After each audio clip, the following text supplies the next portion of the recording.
Russell Smith, I work for a company called Parity projects, and on that basis, I guess I'm speaking as an SME in this space, but also from the perspective of somebody who's been leading the development of the cooperative that was mentioned by Justine, which is seeking to bring together small companies from across the piece to be able to deliver retrofit at scale. I'll talk about that in a minute, but I wanted to sort of say a couple of things. First of all, about the good stuff that Green Deal is actually doing for us as a company, because we don't offer Green Deal. And what we're seeing, especially since we've had these 100,000 green assessments done now, that some people are saying that potentially this is good advice from me, but it's not telling me enough, so they're giving us a call. So we're doing lots more work now, which is great. But I'm not saying that as something that's dividing the Green Deal. Genuinely, what's happening now is that people are seeing that you can get advice that is bespoke to a home that actually includes some advice on lifestyle, which you couldn't get with an EPC, but you can get with a Green Deal assessment.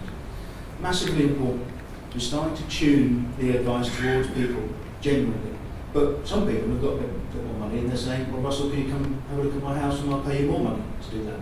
So my key message is that this is not about a Green Deal that's one thing for everybody. It has to be something that tunes to the market what people want to buy. We want to go back to the sofa, and you can go and buy a DFS sofa if you like, but some people like to go to John Lewis. The great British public are not daft. They want to buy what they want to buy. They don't want to be sold something that isn't appropriate to them. And unfortunately, when you go and sell Green Deal, you sell Green Deal. And you don't really sell much else. But one thing I would say, perhaps to the idea of Jess's question to John just now about the Golden Rule. Well, if you don't want to apply the Golden Rule, then don't use Green Deal. Go and extend your mortgage and do your renovation work. Deck's own research shows that 79% of people who've had a Green Deal assessment have gone ahead and done some stuff. That's all stuff done by small companies on the whole. We can't track that. We don't really know what's been done. 2.5% of all renovation work in the UK right now is done by small companies. Every year, 2.5% of homes are renovated. This is touching on some of the capturing statistics. Haringey's own research on the back of the Green Deal assessments that they did from April last year with government funding has shown that 85% of people in Haringey have gone ahead and done some stuff. The market for renovation, energy-focused renovation in Haringey, we're working very closely with, is actually very tempered towards our energy efficiency work. We're trying to harness that with this cooperative that we're developing called Retrofit Works. I have no slides, but if you want to look at www.retrofitworks.co.uk, you'll see the model. So effectively, it's a cooperative owned by two sets of people. The people want to do work, want to do good work in the marketplace, the energy advisors, the installers, the general builders, and the people that want those guys to do a good job. Community groups, the local authority, they own their co-op. And therefore, if they both sets of those people own this model, they can deliver something that actually everybody wants to buy into.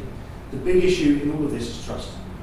If the local synagogue in Haringey is wanting to recommend that people should reduce their bills, become more comfortable, then they need someone to trust to pass them on to, and this is where the cooperative comes in. The cooperative has already vetted all of the small companies and advisors within its membership to say that they are of a certain quality. The synagogue can actually then perhaps get a return on passing those leads on if they want to. We're hoping to work with people like Catherine in the future, because the model can work anywhere in the country but have a local flavour because of that particular mechanism. I could spend 3 hours explaining how it works, but I'm not going to. One of the interesting things about Haringey in particular is that what we wanted to do was do a pilot. We had 10 renovations going on right now, and we just applied to 500 people in the borough who had a Green Deal assessment. 50 people came forward within 2 days saying, we want you to work on our house because we can't find anybody good in Haringey to do work on our houses.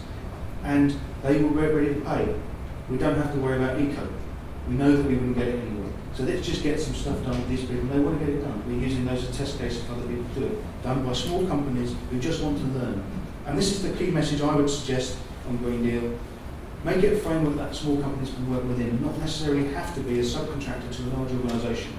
Why spend 2 weeks filling out a form and not get a telephone call at the end of it after a year, which is what we're hearing from some of the Green Deal models around the country right now. The cooperative model that we've got enables small companies to own their agenda.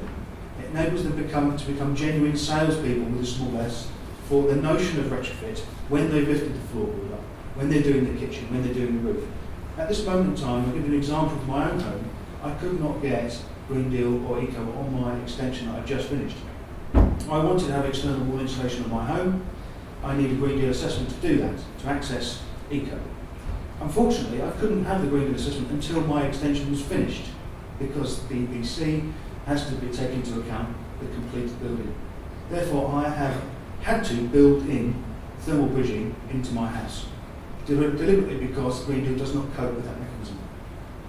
So if we restrict our domestic energy assessors from not being able to build something in their model which will be built in the future, then we will not mobilise the 2.5% of all houses that are renovated every single year, which if we did mobilise, we'd finish in 2050 by having done deep retrofit on every single house in the country. It's a massive missed opportunity, and Green Deal is stopping that from happening. Thank you, Russell.